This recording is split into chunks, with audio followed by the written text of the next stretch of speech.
আজকে খাওয়া দাওয়ায় কী আছে সেটাই তোমাদের সাথে শেয়ার করছি। আজকে খাওয়া দাওয়ায় দেখো ভাত, গরম গরম ভাত, ঠান্ডা তো খুব, সেই জন্য আমরা গরম গরমই ভাত খাই, একদম গরম গরম ভাত।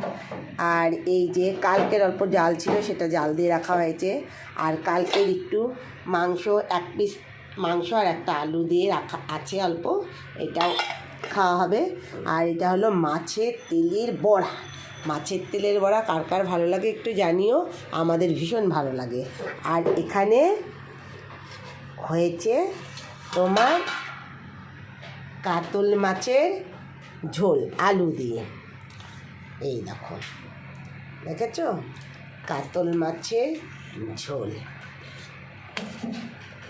ঠান্ডায় গরম গরম বানানো হয়েছে, এখনই আমাদের খাওয়া দাওয়া শুরু হবে। তো কেমন হয়েছে আজকের রান্না বান্না একটু জানিও। আমাদের খাওয়া দাওয়া এই ছিল, ভাত, কালকের অল্প ডাল, এটা মাছের তেলের বড়া, আমরা লঙ্কা ভাজা রেখেছি, আর এদিকে মাংস কালকের ছিল 1 পিস আলু দিয়ে, আর এখানে কাতল মাছের ঝোল আলু দিয়ে। আজকের খাওয়া দাওয়ায় এই আছে, কেমন হয়েছে তোমরা একটু জানিও, তোমরাও কি খাচ্ছ সেটাও জানিও। তো আজকের মতো রাখি, টাটা বাই, আবার দেখা হবে নেক্সট ভিডিওতে।